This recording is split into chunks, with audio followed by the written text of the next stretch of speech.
Merci beaucoup, public de C'est Midi. Il paraît que des destins trop brillants amènent toujours des orages. Mais nous, ce n'est pas un problème pour nous parce que nous avons décidé tout juste de savourer chaque instant de notre vie. Bienvenue dans votre émission. Merci de rester avec nous parce que c'est midi. C'est midi, c'est maintenant. Nous sommes lundi. Et c'est avec joie que je vous retrouve, très chers téléspectateurs et très cher public de C'est Midi. Eh bien, aujourd'hui, je suis très bien encadré, vous le constatez bien. À ma droite, le doyen Cassie. Le doyen Cassie, pour vous, le week-end, ça s'est très bien passé. Je me sens très en forme comme un chat. Ouh, il se sent très en forme comme un chat. Et de votre côté, Mister Paulus. Caroline, beaucoup d'énergie par ici parce qu'aujourd'hui est un grand jour pour moi. Je vais célébrer mon union avec ma bien-aimée.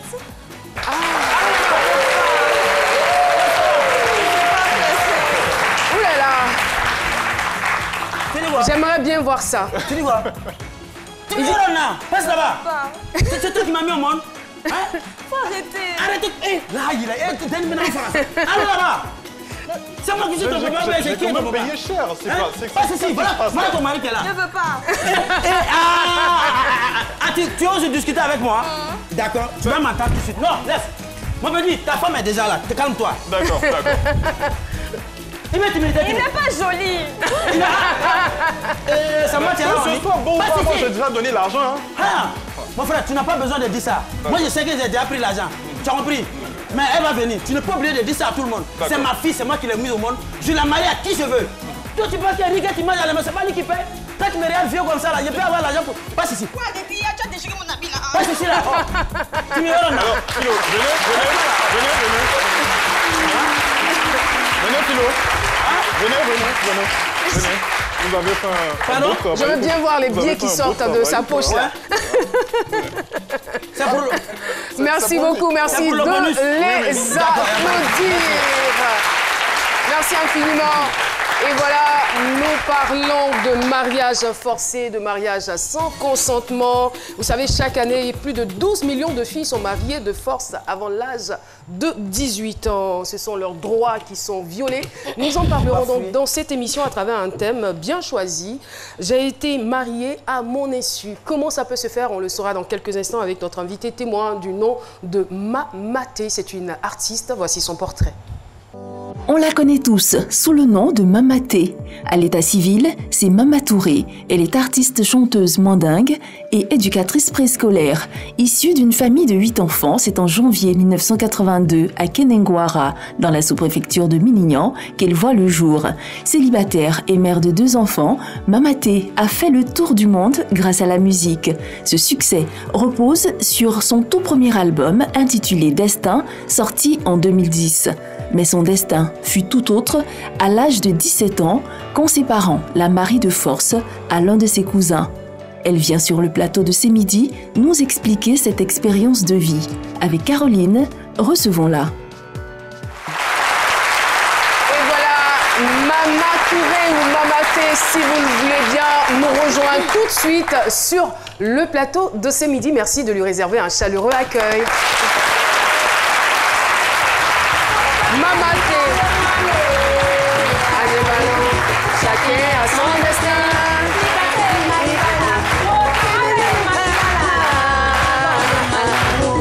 Chacun a son destin.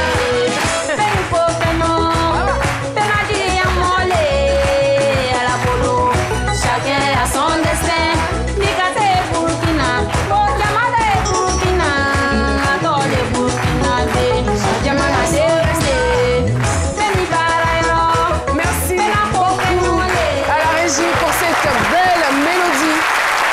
J'aimais bien cette chanson. Malheureusement, je ne connais pas les paroles. La seule partie que je maîtrise, c'est « Chacun a son destin ».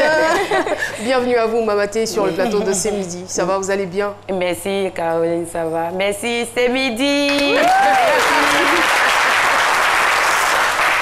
Eh bien, Mamaté a été mariée de force, on se demande bien, non seulement de force, mais à son insu. On se demande comment ça peut se passer. Seule la tradition africaine est capable de nous l'expliquer.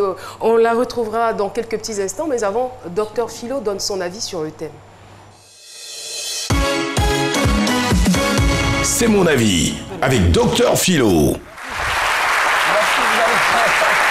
Merci Mamaté, merci pour cette ambiance. Et puis voilà, tout a été, le décor a été planté dans ce sketch. Hein, c'est mariage forcé, voilà. Donc le monsieur, je crois l'agent qui donne... Pourtant il est beau, hein, le monsieur. Elle dit qu'il est vilain. C'est parce qu'il n'y a pas l'amour en fait. Voilà, l'amour n'est pas là, c'est pas naturel. Donc elle c'est l'argent, moi c'est l'argent, je vois, elle ne voit pas l'argent. Elle c'est l'amour, elle voit. Donc voilà, donc c'est déplorable. Donc ne faites pas comme moi à travers ce sketch, ne faites pas comme moi. Et je vais dire que c'est un peu révolu. Maintenant, mais le gouvernement a tellement lutté contre ça qu'aujourd'hui, on ne voit pas trop ça. Mais il y a encore des nids de... Il y a quelques nids de... Comment on appelle ça même? Tu vois encore des nids de résistance en matière. Oui, il y a quelques nids de résistance. Et les gens encore qui pratiquent encore... Moi, quand on parle de mariés insu, j'aime pas trop l'expression insu. Ça fait que moi-même, non seulement j'aime pas insulter les gens... Et non, mais ça n'a rien à voir. Non, quand il y a insu dedans, j'aime pas. Même l'insuline à l'hôpital, quand on me dit on va vous administrer l'insuline, je me lève et je sors. Parce que tout ce qui est insu, c'est pas bon. Et je vais dire que nous tous, moi-même j'ai échappé à ça. J'ai échappé, oui. C'est-à-dire je devais même me retrouver là. Oui, on m'a envoyé une fille du village. En tout cas, elle a duré à jamais.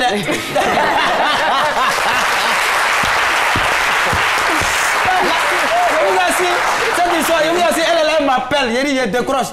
Je vous dis, quand vous voulez pas prendre appel de quelqu'un, vous prenez le téléphone, puis vous faites ça. Elle dit, ah, faut le voir qu'on a. Mais j'ai vécu ça. Mais moi, pendant 2 mois, 3 mois, elle était avec moi. Hein.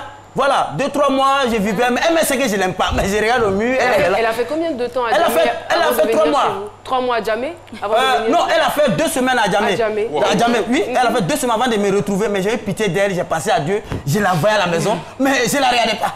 Elle prépare, elle mange. À tout cas, elle avait habillé. Je vais prendre l'habit de mes amis mécaniciens. Je lui donne. Elle l'a vu. Tu ne peux pas m'envoyer ça. Les parents me disent de la prendre. Et puis moi, je donne d'eau. La nuit, elle n'a rien. Elle appelle les parents. Elle dit non, je suis avec quelqu'un ici. Parce que généralement, c'est des filles. Elles sont tellement respectueuses, innocentes. Elle ne peut pas dire ce monsieur-là, il ne fait pas l'amour à moi. Donc, elle masque. Elles ont des petits proverbes là. Moi, mais depuis ici, là, même mon haricot, là, il n'y a pas une dedans. En tout cas, il ne va même pas. Même celle ne va pas voir dedans. Mais c'est une chose que c'est déplorable. Vous parlez tout à l'heure même de pratiques choses traditionnelles, même la religion. Je dis qu'on a même la religion. On n'a pas besoin d'appartenir à une telle religion pour savoir discerner, faire le discernement entre le mal et le bien. Voilà, on n'a pas besoin. On est là, c'est pas bon, c'est forcé. Le mariage est une étape très très importante. Tu ne peux pas prendre ta fille que tu aimes aller donner à quelqu'un qui n'aime pas. Et puis le mariage, ce n'est pas seulement les 2 conjoints, c'est toute la famille. Donc vous forcez tout. Non seulement vous forcez les invités à venir à votre mariage, vous forcez les gens à préparer à être là, vous forcez même le maire à célébrer le mariage. Tout devient forcé autour de vous. Et quand c'est comme ça, il y a certains mots de la société qu'on appelle les grossesses précoces. Monsieur, merci beaucoup. Qu'est-ce qu'elle démarre bien cette semaine? Les violences conjugales même proviennent même des mariages forcés parce que le monsieur est obligé d'éduquer la fille. Non, je pense que c'est la fin de sa chronique. Merci beaucoup, Dr Philo. Nous allons retrouver à présent Paterne à Assignan pour le micro-trottoir. Le micro-trottoir avec Chris Paterne à Sémian. Salut Caroline, excellent début de semaine à tous ceux qui nous suivent de l'étranger. La question de ce micro-trottoir de ce midi m'amène dans la commune de Yopougon à Abidjan. Que pensez-vous du mariage arrangé? Élément de réponse. Le mariage arrangé, c'est toujours risqué. Parce qu'on ne sait pas si la source de motivation, c'est l'amour ou c'est l'intérêt. Il faut dire qu'on a 99% de chances que ce mariage-là soit voué à l'échec. Pour ça, bon, je ne serai pas d'avis. Parce que cette dernière, je ne l'aime pas. Voilà. Et même si, je vais dire que par la force ou bien un truc, il n'aura pas vraiment l'amour dans la famille comme il se doit, quoi. Voilà, je cherche moi-même ma propre femme, voilà, celle que j'aime, celle que mon cœur désire, voilà, et voilà, je forme vraiment mon couple. Parlant de mariage arrangé, c'est pour répondre à une situation donnée. Ça peut être positif, comme avoir des répercussions demain voilà, sur la vie de l'un ou de l'autre. Moi, je ne suis pas d'accord pour ça, parce que arranger un mariage, là, plus tard, parce que les hommes, tu peux arranger un mariage. Bon, les deux vont partir, mais ils ne se connaissent pas. Donc, arriver là-bas, ça peut poser des problèmes, tout ça. Je pense que 2 êtres doivent s'aimer avant de pouvoir partager leur vie ensemble. On ne peut pas prendre quelqu'un, venir proposer ou bien forcer quelqu'un à marier une personne sans son consentement. Sachant que dans le mariage, il y a ce qu'on appelle l'engagement, il y a l'intimité et puis le troisième, c'est la passion. Il faut que les trois soient réunis à bonne dose pour qu'il y ait une vie de couple, je dis, accomplie. Donc il faut vraiment faire attention à cela. Et toujours dans le cadre du mariage arrangé, là, je peux dire qu'on peut le faire et des personnes vont pouvoir trouver leur bonheur là-dedans, comme ce sera la pire des choses qu'on puisse faire à quelqu'un. Merci infiniment pour vos différentes réactions. Eh bien, Mamaté, je le rappelle, est notre invité témoin du jour. Et le portrait nous renseigne que vous avez été marié de force à l'âge de 17 ans. Racontez-nous un peu comment ça s'est passé. Mais avant même d'entrer dans le vif du sujet, avant de nous raconter comment vous vous êtes marié, moi j'aimerais bien avoir une idée de votre enfance. Merci Caroline. Je suis une villageoise. D'accord. Puis villageoise, en ce temps. Je suis née à Kenouara, préfecture de Minian, ce temps. Mes parents sont là-bas. Je n'avais pas mes parents parce que j'étais pauvre. Pour aller à l'école, ce n'était pas facile. On n'avait pas les moyens. Même un sac de l'école, on ne gagnait pas. Chez moi, jusqu'à aujourd'hui, il n'y a pas de courant. En même temps, il n'y a pas de courant chez moi. Ah, d'accord. Donc, ce n'était pas facile. C'est pas facile. Souvent, on faisait le feu à côté. Ici, le jour, on a eu l'argent aussi pour payer pétrole. On met dans les lampes et puis on étudie. C'est comme ça qu'on a évolué parce qu'on aimait, on voulait arriver, on étudiait. Donc, j'ai eu mon entrée en 6e avec 149 points. Malgré cela, voilà. Hein, bravo. Je devais aller... C'est-à-dire malgré le manque de moyens, le manque d'électricité, les conditions qui n'étaient pas réunies. Et en fait, je voulais quelque chose. C'est ce que aider mes parents à travailler, pour aider mes parents un jour. Parce que déjà, 149, en ce temps, c'était 150 au lycée scientifique de Yamsoukro. Mais j'ai eu 149, j'étais boursière. Donc déjà, c'était mieux pour moi. Votre rêve, c'était d'aller au lycée scientifique de Yamsoukro. C'était mon rêve. Donc le premier des classes, souvent il est premier, je suis deuxième pour... pour les amis, lui, il a été le premier. Donc, moi, je suis partie à Minian. Du village, je suis partie à Minian. Minian, j'étais chez mon tuteur, mon oncle, paix à son âme, vraiment, qui m'ont soutenu. Et à Minian aussi, j'ai des amis qui peuvent témoigner aussi. Je n'avais pas de livres, je prenais les livres de mes camarades. Si on nous donne les exercices à l'école, je prends leurs livres, j'ai fait pour eux et j'ai fait pour moi. C'était la condition quand tu demandes, bon, si je te donne mon livre là, moi je dois. Je dis non, moi je fais pour moi, je fais pour toi. Et après tu recopies, parce que le maître, faut pas qu'il va, le professeur va savoir ses mêmes écritures. Donc c'est comme ça. Et là vous êtes en pleine adolescence, vous avez juste 17 ans. Oui. Non, ça c'était à Bunjali quand j'ai eu mon BPC.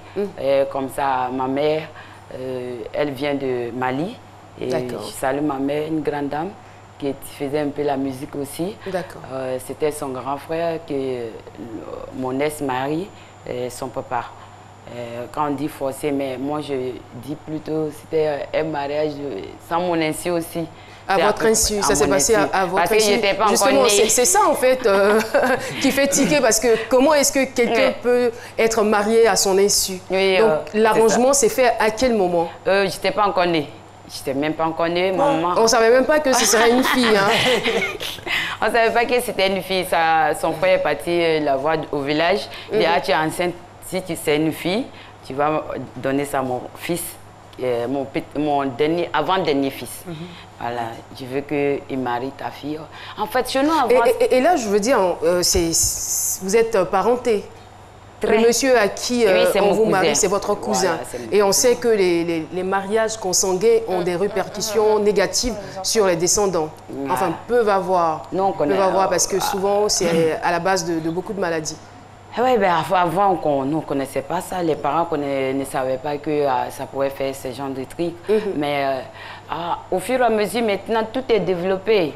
Quand il a dit vraiment, je veux que tu maries, parce qu'eux voyaient avant que, par exemple, je te donne ma fille, en retour, tu me donnes pour toi. Chez nous, c'était comme ça avant. Parce que on voulait les bonnes familles, quoi. Les familles, Touré, Sangare, tu vas voir, il y en a plein. C'était comme ça. Moi, je ne connaissais pas mon cousin, en tout cas. Je ne le connaissais pas, il était à Abidjan, qui était un citadin, comme on le dit, et puis une villageoise. Voilà, j'étais villageoise, puis villageoise.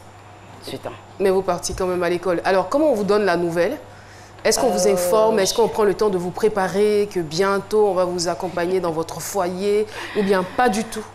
Ah, d'accord. J'avais senti un peu à un moment qui était un peu... Quand je venais dire, quand j'étais au collège, j'avais un ami. Ensuite, on ne faisait rien. Bon, désormais... J'ai rien dit, moi.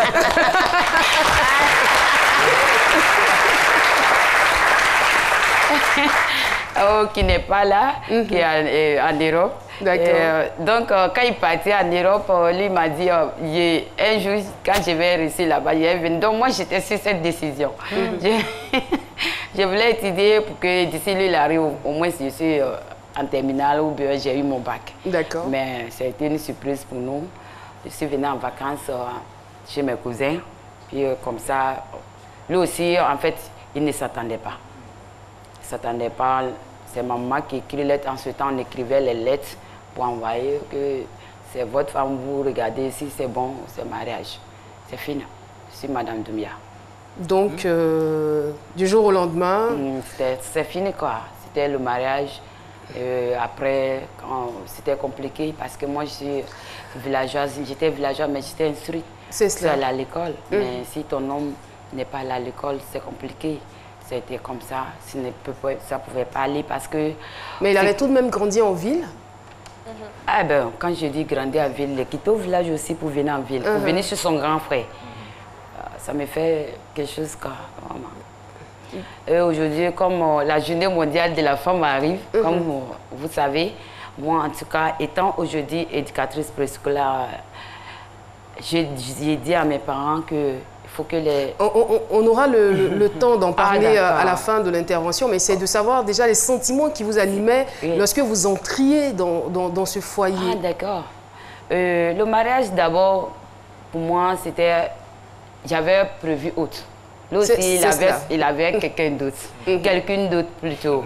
Bon, d'accord. On a fait le mariage. Il a été clair. Hein? Lui-même, il a été clair. Il dit, ah, on ne peut pas honorer nos parents. Ta maman, on ne peut pas l'honorer, c'est ma maman, c'est ma tante. Et moi, mon père, c'est ton oncle.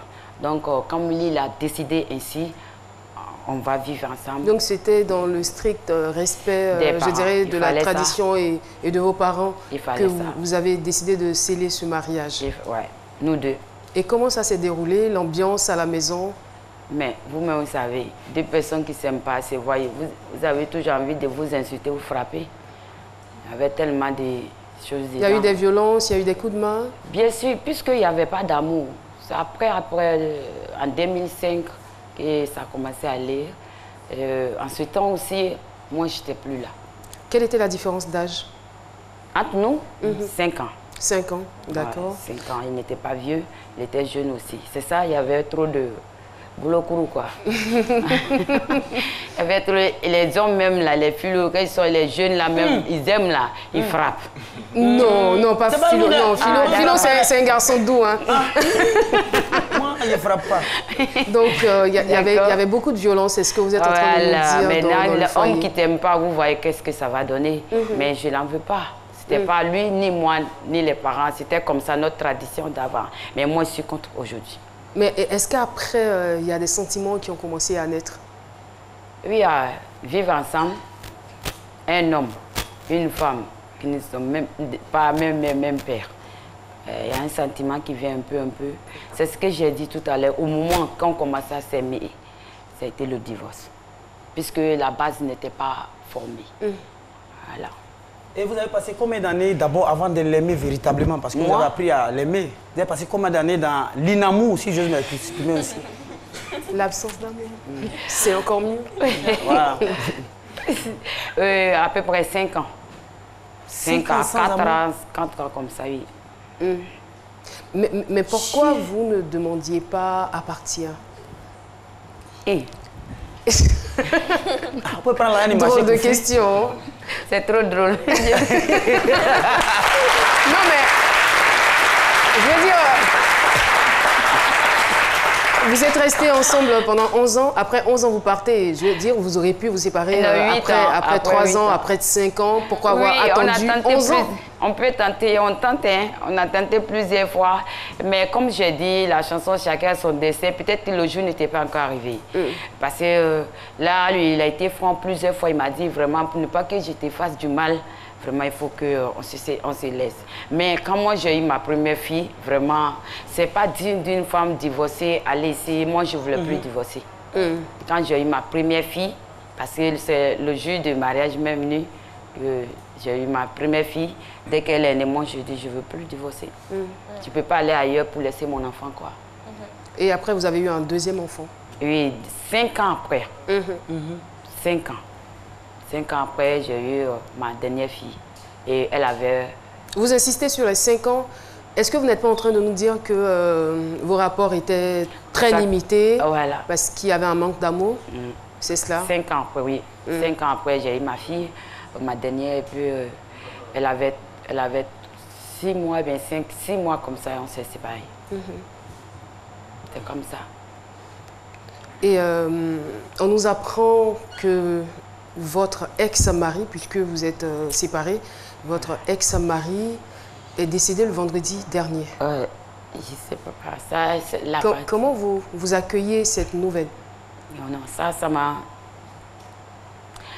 m'a vraiment bouleversée parce que non seulement je suis un être humain, je suis une femme. Quand je dis une femme, son ex-femme. Puis je suis une maman de ses 10 enfants. Donc vous comprenez ce que ça peut faire. Vraiment, ça m'a fait mal. Mais je ne peux... il aimait ses enfants. Malgré notre divorce, il ne peut pas... Chaque jour, il appelle. Il appelait ses enfants. Ses enfants ne fêtaient jamais avec moi. Il aimait ses enfants. Vraiment, j'ai lutté ça pour qu'il se repose en paix. Ce vendredi, il est décédé. En ce moment, ce midi était déjà calé. Donc... c'est pas ce que je veux dire. Je veux dire, cette émission se passe dans le strict respect de sa mémoire. C'est vrai que c'est un pan de votre histoire que vous racontez, mais nous sommes bien obligés de raconter cette histoire pour éveiller la conscience d'une frange de la population, mais c'est dans le strict respect de sa mémoire. Et j'aimerais à ce sujet déjà que nous puissions nous lever pour observer quelques secondes de silence en la mémoire de M. Doumbia. Merci beaucoup. Nous sommes en télé, nous ne pouvons pas faire plus. Voilà, donc malgré tout ce qui a pu bien se passer, malgré toutes les violences, malgré tout ce que vous avez vécu dans ce foyer, le monsieur demeure le père de vos enfants. Oui, il demeure et que Dieu l'accompagne. Parce qu'on ne s'attendait pas à ça. Il m'a appelé mercredi passé. C'est moi, sa fille est venue me trouver, ma première, puisque c'était sa complice dans tout. Elle m'a dit, ah maman, on m'a dit que papa est malade, il a Yamoussoukro. J'aimerais partir voir mon père le mercredi. Bon, je lui ai dit, attendez samedi matin, je vous accompagne dans la voiture, on va le voir. Comme ça, je l'ai appelé, j'ai dit, bon, donne-moi le numéro, son numéro ne passait pas. Donc j'ai dit à ma fille, cherche quelqu'un là-bas qui est à côté d'elle. Elle a appelé sa tante, on a causé, on a parlé. Il m'a simplement dit, excuse-moi maman, je te présente mes excuses. Il faut bien surveiller mes filles. Justement, avant de passer la parole au doyen, je veux savoir, vos filles sont dans quel état en ce moment? Elle est vraiment inconsolable. Là. Surtout la première qui était... La dernière, elle a quel âge maintenant? 12. Elle a 12 la ans. Dernière a 12 ans? Oui. Ah d'accord. La première, elle a 17 ans. La première a 17 ans. Elle a 17 ans. Elle et moi, il y a 17 ans de différence. Et donc, ça ne va vraiment pas chez elle? Oui, ça ne va pas. Et c'était sa complice. Et lui-même, il m'a dit au téléphone, il faut bien surveiller mes enfants. Je lui ai dit, tu vas partir, tu n'auras rien. Quel que soit Alpha, il est le père de mes enfants et il aime ses enfants, c'est un être humain. Donc, vraiment, ça m'a... Ce matin, ça ne va pas. Nous sommes de tout cœur avec vous, hein, avec vous et avec vos filles. Vraiment beaucoup de courage. Oui, doyen. Oui, moi, je voudrais m'enquérir de quelque chose. Il paraît que quand deux personnes ne s'aiment pas et qu'elles se mettent ensemble pour engendrer, il paraît que cela a une influence négative sur le fruit de leur rapport.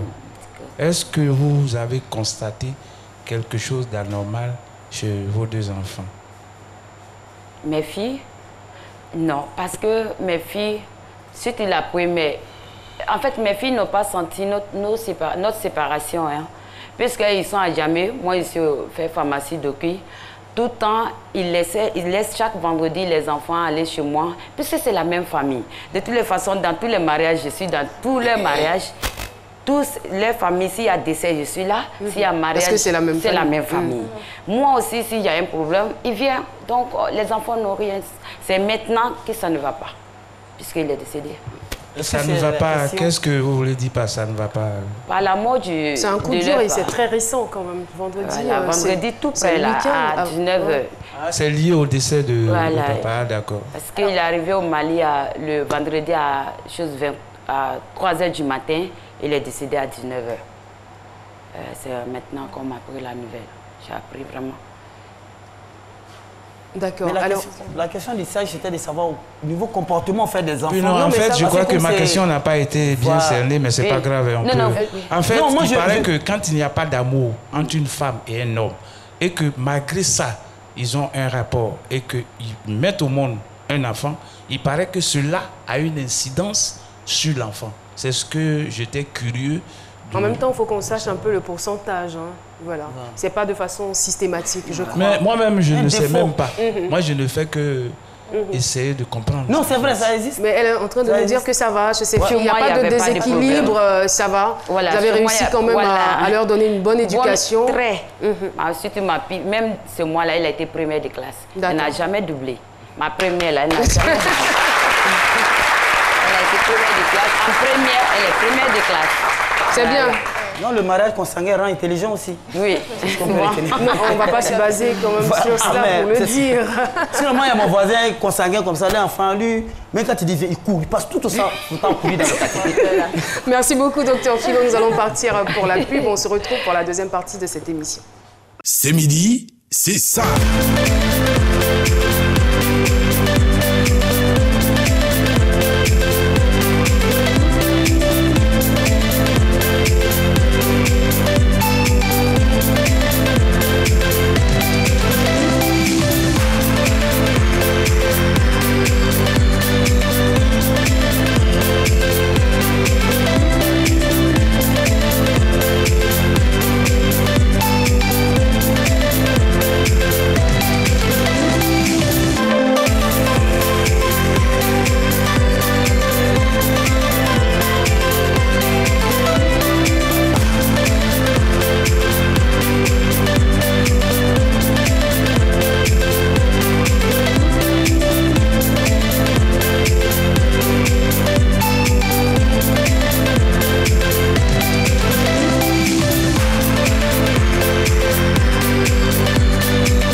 Échangeons juste avant la pub avec notre invitée Mamaté.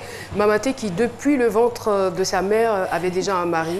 Donc, elle vient au monde. Elle ne sait même pas qu'elle est mariée à 17 ans. On lui dit, Mamaté, voilà, vous allez donc dans votre foyer. Et malheureusement, ce ne serait pas du tout agréable. Le mariage qui est censé être un bonheur, voilà, se transforme pour elle, je ne dirais pas forcément en enfer, mais le manque d'amour fera qu'il y aura des violences dans le foyer, des violences conjugales.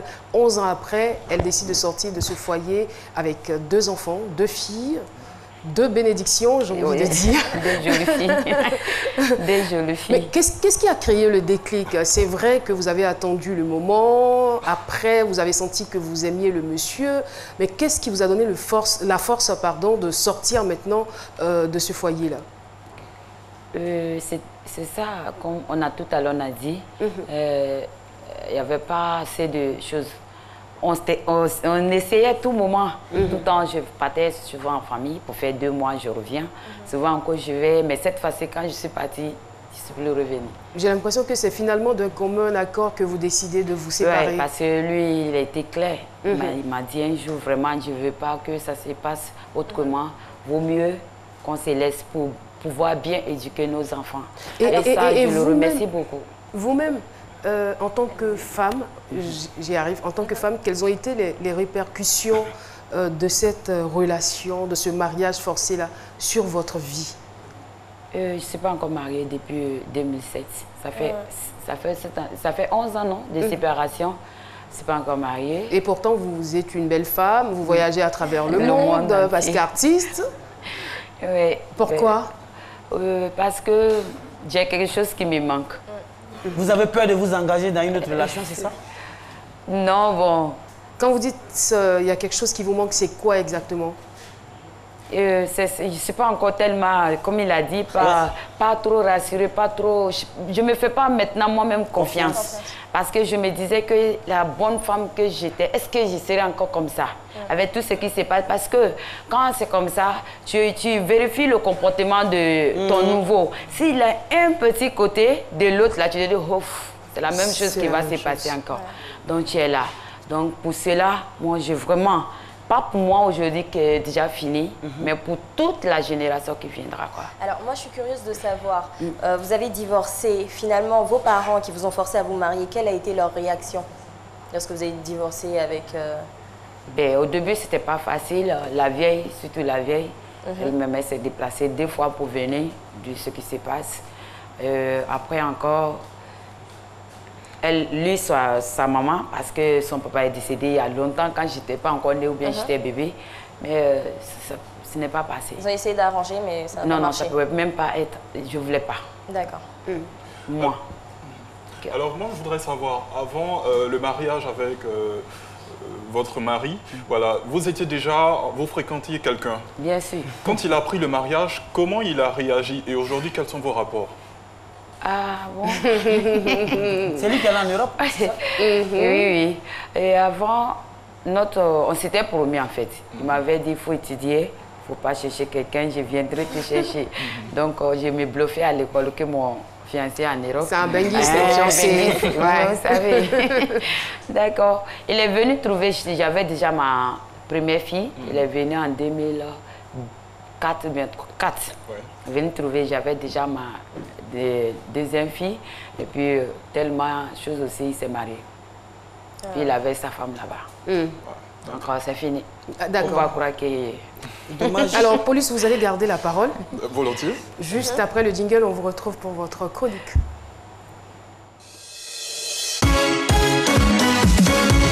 Vos réactions nous intéressent avec Paulus Agathon.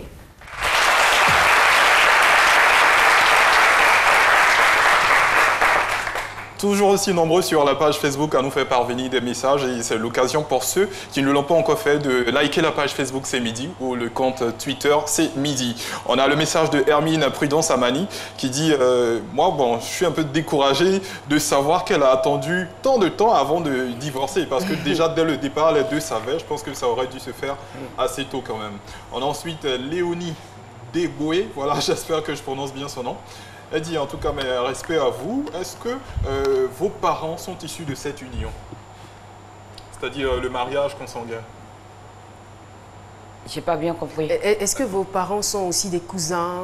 Non. Des parents? D'accord. Non, pas du tout. C'est des familles différentes?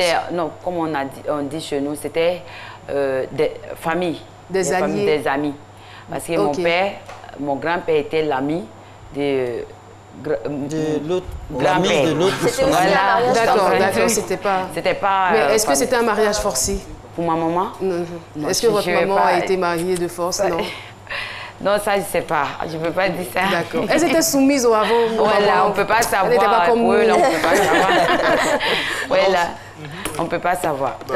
On a ensuite Mousse Traoré, il dit moi je suis contre le mariage forcé, mais quelque part on comprend que c'est la peur des parents de ne pas voir les filles dans une vie de débauche et venir leur présenter plusieurs visages. Et il faut dire que nos parents mandingues détestent la fornication. Même en religion, c'est interdit de marier une fille sans son consentement. En tout cas, beaucoup de courage à vous et on espère que vous allez vous remarier. Voilà.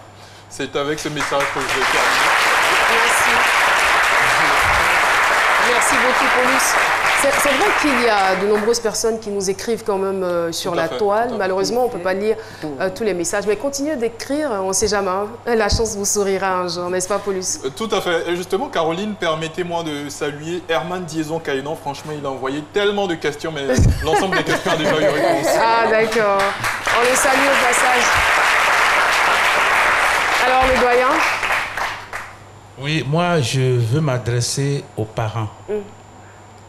C'est vrai, nous les parents, nous savons souvent mieux que les enfants eux-mêmes ce qui peut leur garantir une vie aisée. Mais malheureusement, une vie aisée n'est pas forcément synonyme d'une vie heureuse.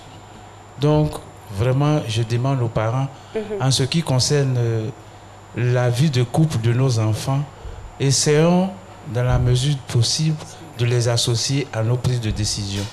Parce que la vie aisée, c'est bien, les biens matériels, c'est bien, mais l'amour constitue aussi l'une des bases du bonheur. Donc, vraiment, le message fort que je vais adresser aux parents, associons nos enfants en ce qui concerne les prises de décision relatives à leur vie de couple. Merci beaucoup, le doyen. Merci.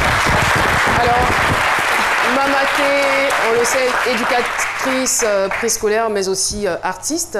Et je parie que la musique a dû vous aider à sortir de toutes vos frayeurs, de tous ces problèmes aussi que vous avez vécu. 2 albums dont Destin, premier album, ensuite Dignité. Et vous avez aussi à votre actif 3 singles, c'est bien cela. 3 singles, oui. C'est cela. Le dernier, c'est Lali. Lali. J'ai dit, c'est comme ce qu'il a dit, ses conseils, je donne. Avant, je disais qu'avant, les parents du Nord éduquaient les enfants des parents du Sud. Mais maintenant, dans notre temps, on s'assoit, quand on va voir Mamaté passer, vous ne connaissez pas son problème, vous ne savez pas ce qu'elle a vécu, on dit, c'est Sungruba. Elle passe, elle ne veut pas se marier. Approche-la, écoute ce qu'elle va dire. Et si tu peux lui donner des conseils, donne-lui des conseils. Ou bien la marier même en même temps, la critiquer. D'accord.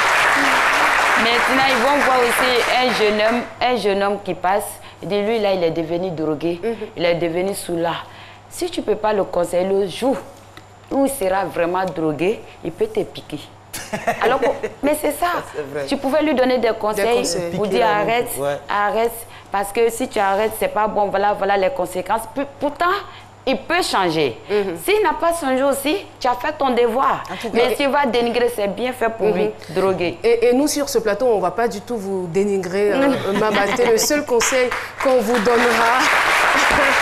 Le seul conseil qu'on vous donnera, c'est de rester vraiment positive dans la vie, de continuer votre belle carrière musicale et surtout d'ouvrir votre cœur. Vous savez, le mariage, c'est quelque chose de sacré. Vous êtes une croyante, donc faites confiance à votre Dieu pour pouvoir trouver quelqu'un qui sera votre mari. Ne fermez pas votre cœur. Voilà. Merci infiniment d'être venu partager votre expérience avec nous. Sur ce, nous partons pour la pub et on retrouve Marie-Paul Adjé dans quelques petits instants. Ils se sont abonnés, toi aussi tu peux essayer. Vraiment tu auras tout gagné, Joe. Le bonheur que tu cherches là, ça dépend de toi. Le bonus que tu cherches là, ça dépend de toi. L'internet que tu cherches là, ça dépend de toi.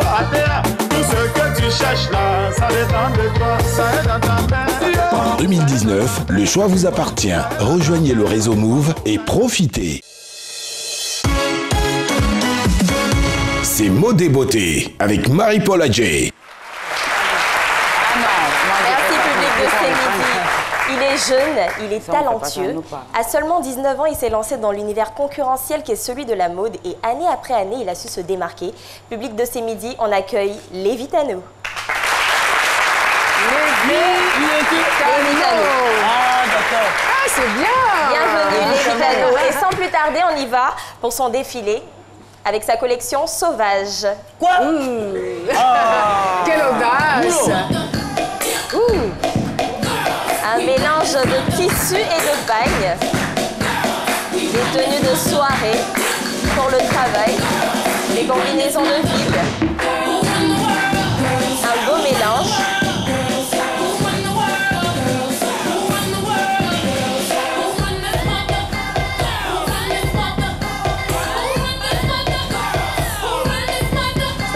magnifique. Merci infiniment la régie. Bienvenue sur le plateau de C'est Midi, Lévi. Merci. Alors pourquoi sauvage? Je suis curieuse de savoir. En tout cas, on voit pas. Moi, écoute, c'est les chiens qui allaient défiler. Oh là là. On a dit sauvage, maintenant on panthère, on lion, les léopards. En fait, généralement, nous les stylistes, c'est-à-dire on donne d'abord un nom avant de dessiner, de penser et tout. Mais moi, c'est un peu compliqué. Moi, je ne fais pas ça. Je dessine d'abord et puis je vois à quoi ça ressemble. Et puis, j'essaie de mettre un petit côté, genre Lévitano, parce que je suis un peu quelqu'un qui ne respecte pas trop les normes, en fait. Donc après, quand je finis de dessiner, j'ai dit, bon, ça ressemble à quoi? C'est classe, mais il y a un peu de... Comme les franges font vraiment... voilà, donc j'ai dit, bon, pourquoi pas sauvage? Parce que personne n'a encore donné le nom. Donc j'ai dit, j'ai donné sauvage, en fait. Alors, on est curieux de savoir quelle est la source d'inspiration de Lévitano. En fait, c'est tout le monde. Hein. C'est toi, c'est Caroline, c'est ma maman, mes toutes parents, les femmes. Partout, toutes les femmes, tout ce qui est joli, en tout cas. Ouais. Il faut dire que Lévitano, merci. Il faut dire que Lévitano a plusieurs cordes à son arc. Vous êtes aussi maquilleur. Oui. En fait, j'ai été... D'abord, je suis styliste et puis après, Dieu merci, grâce à plein de personnes, parce que ma vie, il y a plein de personnes qui ont été des sources d'inspiration pour moi. Nessi, tout, la pensée Kamatari, Fonyomien, tout, il y a plein de personnes. Donc, il y a eu un concours pour maquiller, pour être le maquilleur officiel d'une marque américaine en Côte d'Ivoire. Et puis, je suis parti, j'ai postulé. Et quand j'ai postulé, j'ai été le lauréat. Et puis, j'ai été pendant un an. Félicitations, on est très fiers de vous. Merci infiniment d'être passé sur le plateau de C'est Midi et continuez comme ça. Merci beaucoup. Merci beaucoup, Lévitano. Merci infiniment. On applaudit une dernière fois, Lévitano. Merci à nos mannequins. Et moi, je profite pour dire merci à tout le monde. Franchement, ça a été l'effervescence sur la toile hier parce que c'était mon anniversaire. Donc, joyeux anniversaire à moi. Merci pour vos cadeaux. Marie-Paul Adjé, merci pour ton joli cadeau. Elle m'a offert un parfum, mon parfum préféré. Vous ne pouvez pas imaginer. Merci infiniment. Public de C'est Midi, merci au fan club C'est Midi. C'est vrai qu'aujourd'hui, Anassé n'est pas là, donc vous êtes tout calme. Mais je vais vous demander de vous tenir debout parce que c'est la fin de l'émission. Merci d'être venu sur notre plateau. Merci aussi à Dr Philo qui m'a fait des dédicaces avec des artistes depuis Bassam. En tout cas, ça a été trop d'amour pour moi. L'émission est terminée. Merci de nous avoir suivis, très cher public, très chers téléspectateurs. On se donne rendez-vous demain à 12h pour le même rendez-vous. Au revoir.